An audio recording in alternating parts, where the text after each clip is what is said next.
graça e a paz do Criador continue sendo sempre uma verdade em nossas vidas. Hoje nós vamos aqui nos aprofundar na origem do pentecostalismo e na origem também do neopentecostalismo aqui no Brasil. Mas antes, eu quero aqui te convidar a se inscrever aqui no meu canal no YouTube, meus amados. Olha só, tem mais de 85% das pessoas aí que estão assistindo aí os meus vídeos ainda não estão inscritos aqui no meu canal. Puxa vida. E aí, bora mudar esse quadro aí? Posso contar com vocês? Maravilha, pessoal. Se inscreva aí, deixa seu like também, compartilhe esse vídeo. Então, como eu falei, sejam muito bem-vindos todos vocês que estão aqui. E hoje eu quero falar um pouco sobre a origem do pentecostalismo aqui no Brasil. Você que é pentecostal, que não conhece aí um pouco mais profundo como chegou o pentecostalismo aqui no Brasil, te convido a você ficar comigo aqui nesse vídeo, pois vai ser apaixonante você adquirir esse conhecimento e conhecer um pouco mais sobre a origem da igreja a qual você faz parte. Beleza, meus irmãos? Irmãos, a evolução aqui do pentecostalismo aqui no Brasil, ele é um tema muito fascinante, tá? E um tema bem complexo também, com diversas nuances, tanto na área histórica, tá? Quanto na área social. Quando nós falamos de pentecostalismo ou pentecostal, as raízes, meus irmãos, e as suas origens, elas são derivadas lá da terra do tio Sam, lá dos Estados Unidos, lá no final do século ali 19,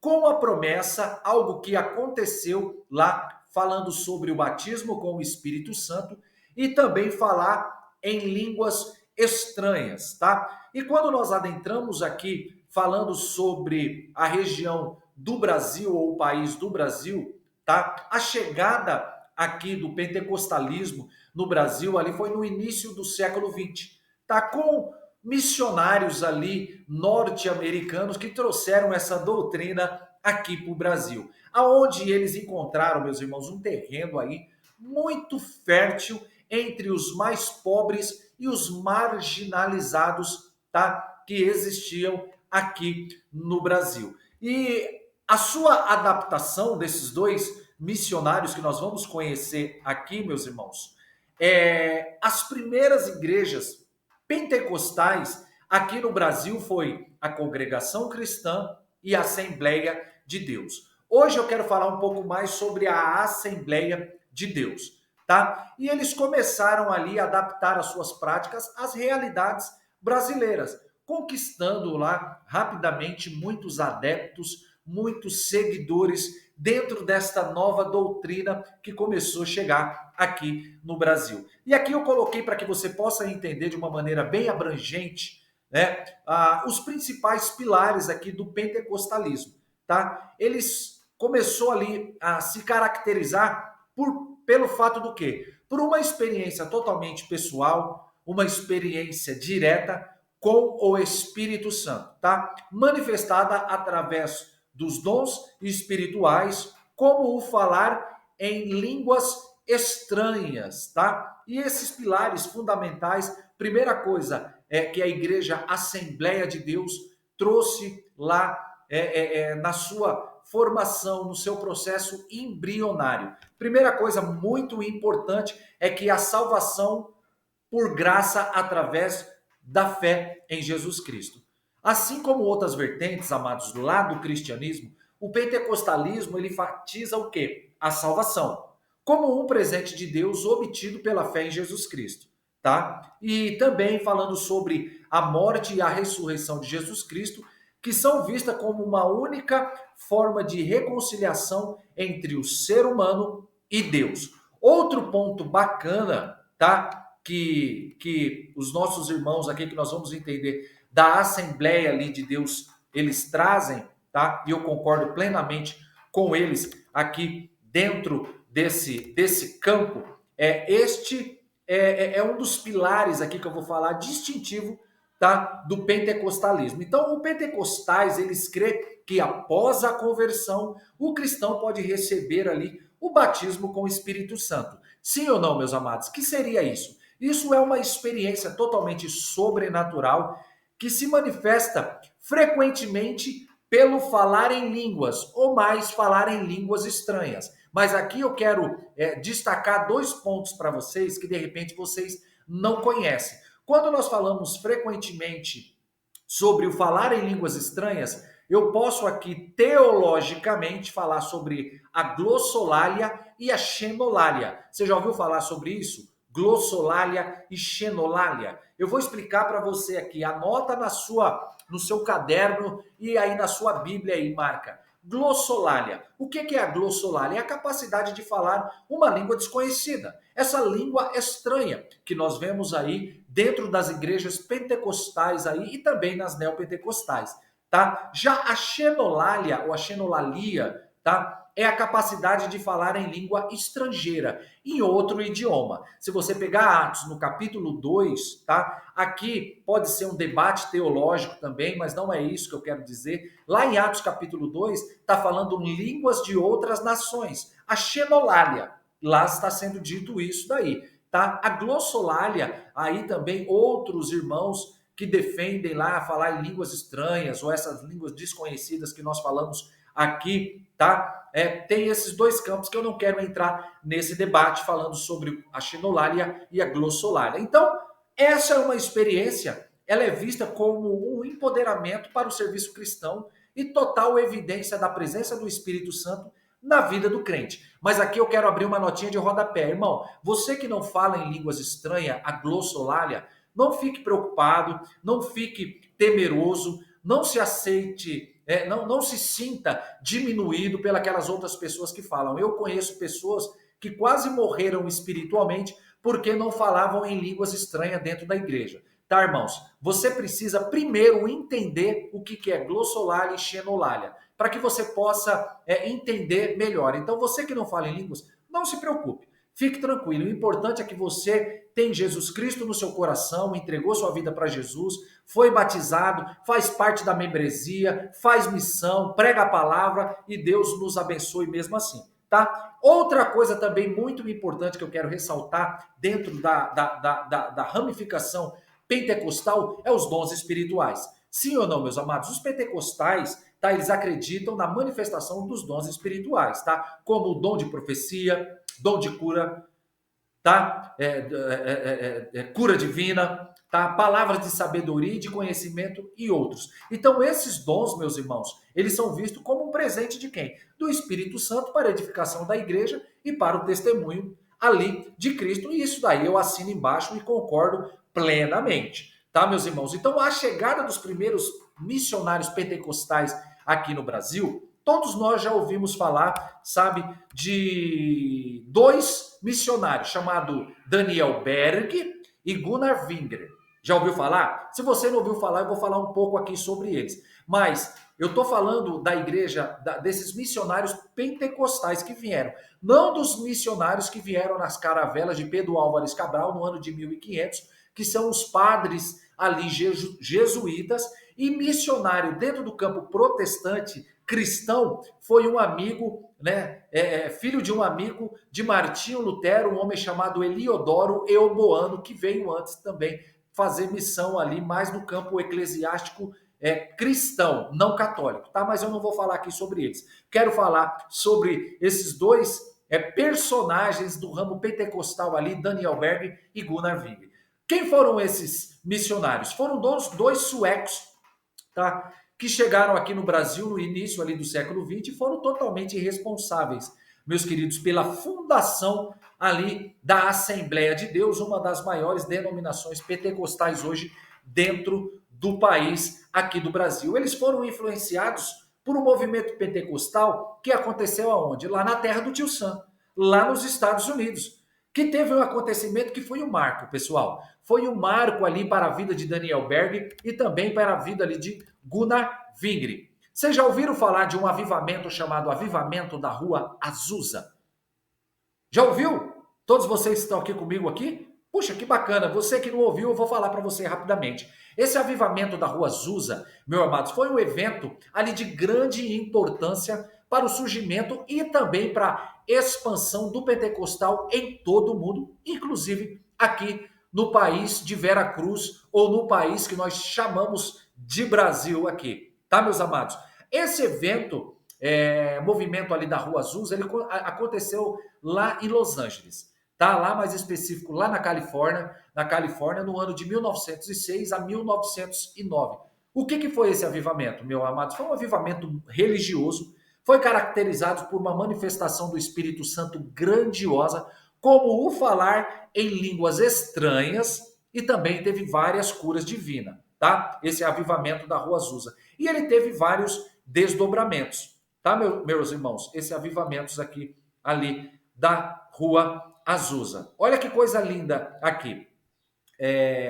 Essa Rua Azusa, meus irmãos, ela era um endereço de uma pequena missão liderada por William Seymour, tá? Onde ele realizava cultos com manifestação ali do Espírito Santo, que atraía diversas origens e etnias. Foi algo novo que o William Seymour começou a fazer mais ali nas suas residências lá, e o povo começou a chegar, começou a vir. Houve essa manifestação do Espírito Santo, algo nunca visto, algo que nunca aconteceu, e chamou muita atenção rapidamente de várias etnias lá. E esse movimento se espalha lá pelos Estados Unidos e também pelo mundo, influenciando diversas denominações cristãs. E o que faz Daniel Berg e Gunnar Virga, esses dois suecos? Ele se tornaria, meus irmãos, os principais responsáveis pela implantação do pentecostalismo aqui no Brasil, aonde foram profundamente impactados pelo avivamento da Rua Azusa. Eles participaram, eles experimentaram, eles estiveram lá nesse avivamento, tá? E aí eles participaram desse congresso lá em Chicago, onde eles entraram em contato com essas ideias e essas experiências desse desenvolvimento desse homem chamado William Seymour, tá? E aí, automaticamente, a influência do avivamento da Rua Azusa, que aconteceu sobre a vida de Daniel Berg e Gunnar Wig, ela foi totalmente decisiva. Para quê? Para a inspiração para realizar a missão. Então, o avivamento ele motivou a levar a mensagem do pentecostal para outras partes do mundo, especialmente aqui para o Brasil, aonde eles trouxeram algo novo, uma nova doutrina. Então, as experiências vividas de Daniel Berg e Gunnar Wig lá na Rua Azusa, eles moldaram a compreensão, tá, sobre a doutrina pentecostal. E eles começaram a dar ênfase no batismo do Espírito Santo, nos dons espirituais e na experiência ali com Deus. E aí, automaticamente, começa a se criar uma metodologia, o modelo lá de missão e de organização das igrejas pentecostais que foram observadas lá na Rua Azusa, serviu como base, né, para a implantação da Assembleia de Deus aqui no Brasil, meus amados. E o impacto do avivamento da Rua Azusa aqui no Brasil, meus irmãos, com a chegada de Berg e Wigner no Brasil em 1910 e a fundação da Assembleia de Deus no ano de 1911, começaram a marcar todo o processo embrionário, né, de um início de um capítulo na história religiosa aqui do país. Então, o pentecostalismo, influenciado lá pelo avivamento da Rua Azusa, rapidamente se espalha por o território nacional, transformando a vida de milhares de brasileiros e ainda transforma, meus amados. Então, o impacto do avivamento da Rua Azusa no Brasil, ele pode ser resumido aqui da seguinte forma. Primeiro, o crescimento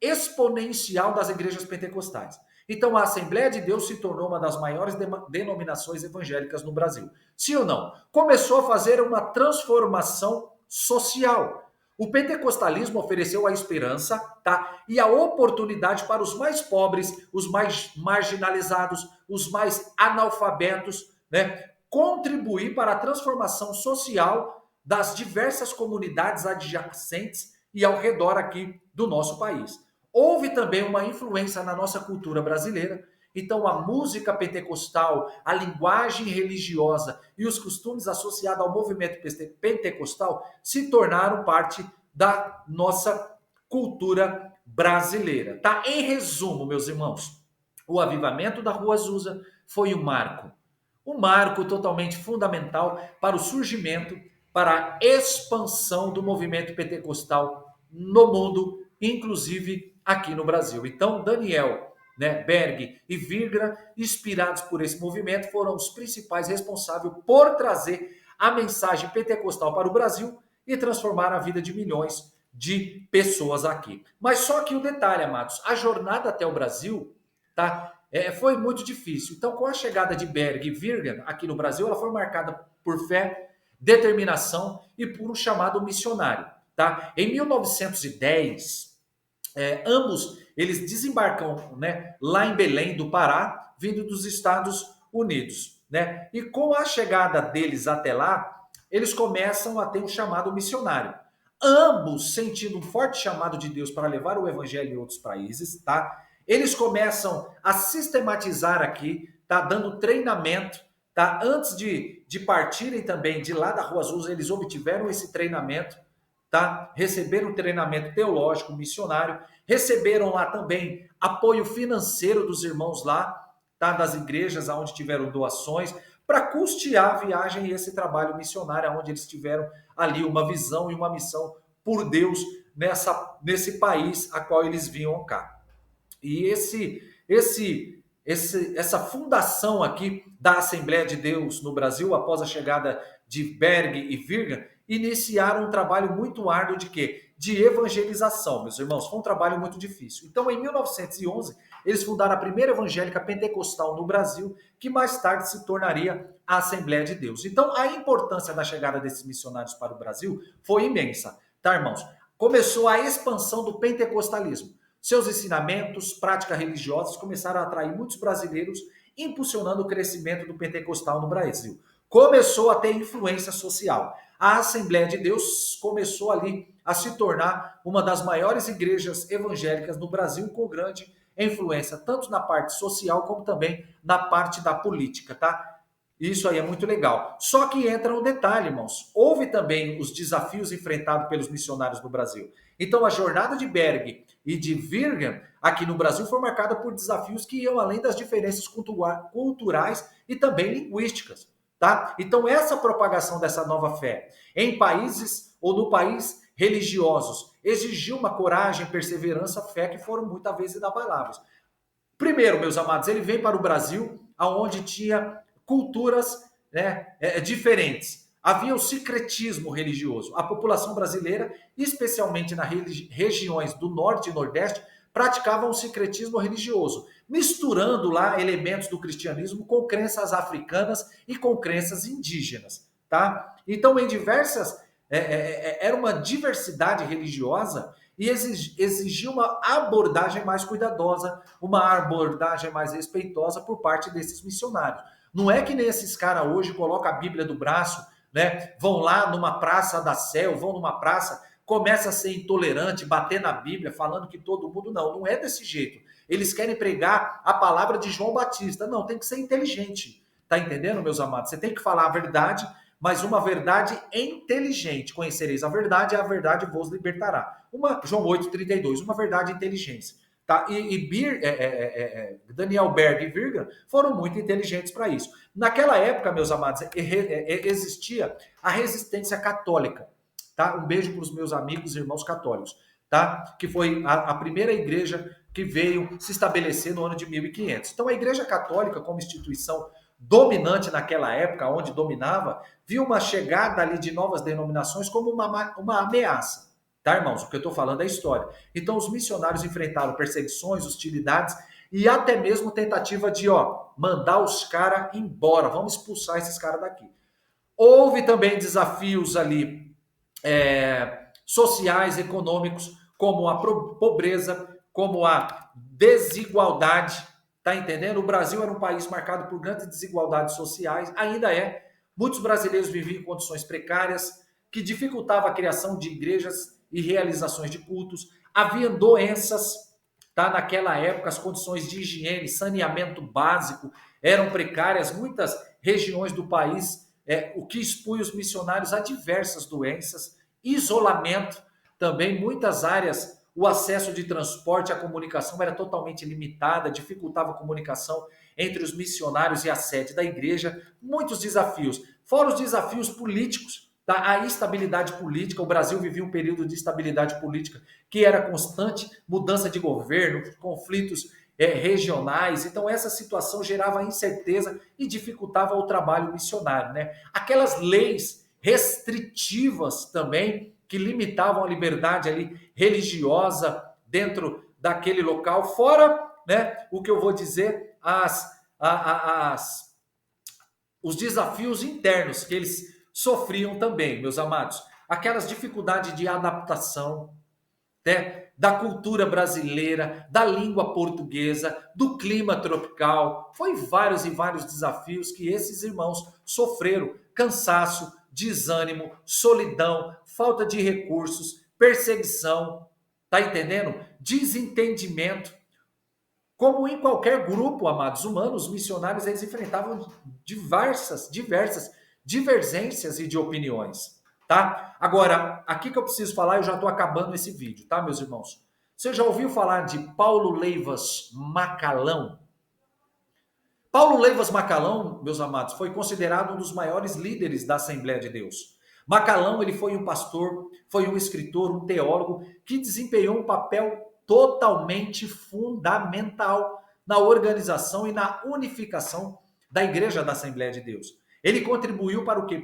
Pela padronização dos cultos, pela criação de escolas bíblicas, a expansão da parte missionária. Houve uma mulher também que teve uma parcela de extrema importância dentro da expansão e da ajuda da Assembleia de Deus, que foi Miriam Carvalho. Você que é assembleiano, você que é pentecostal, já ouviu falar de Miriam Carvalho?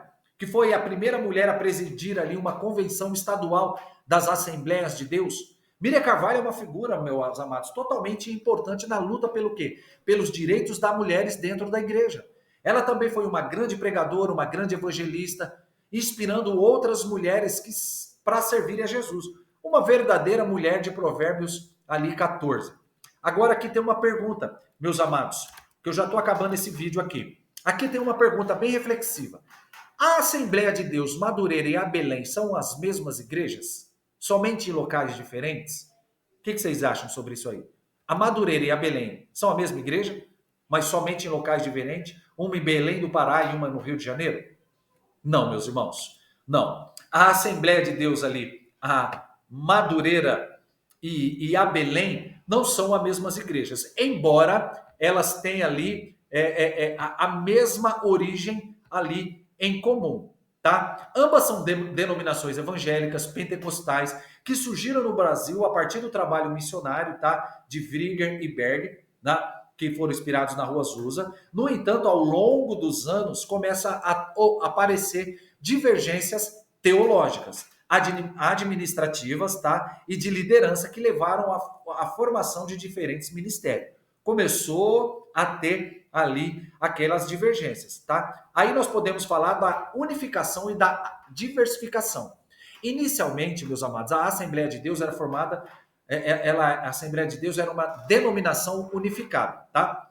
No entanto, vai se passando os anos, tá? Divergências de opiniões e questões administrativas levaram à formação de diferentes ministérios, tá? Como o Ministério da Madureira e o Ministério aqui de Belém, tá? Madureira e Belém, elas entram em diferentes caminhos, tá?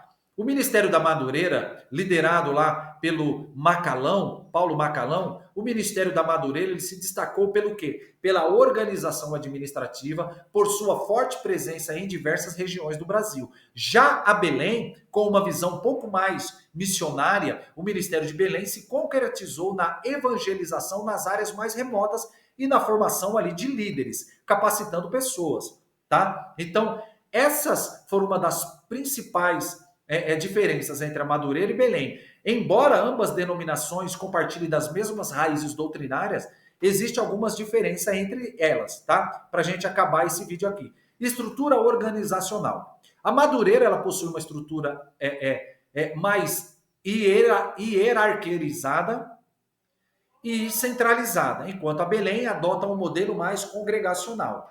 ênfase, tá? Aqui a ênfase. A Madureira costuma dar maior ênfase na organização administrativa e a expansão territorial, enquanto a Belém se concentra mais na formação de líderes e na evangelização. Tá entendendo, meus amados? Isso daí foi algumas situações que ocorreu lá. Mas é muito bom, tá, meus irmãos? Muito bom estar com todos vocês aqui. Cara, um prazerzaço. Seja muito bem-vindo a todos os meus novos amigos, membros, tá? Já estamos chegando a quase 300 pessoas, meus amados.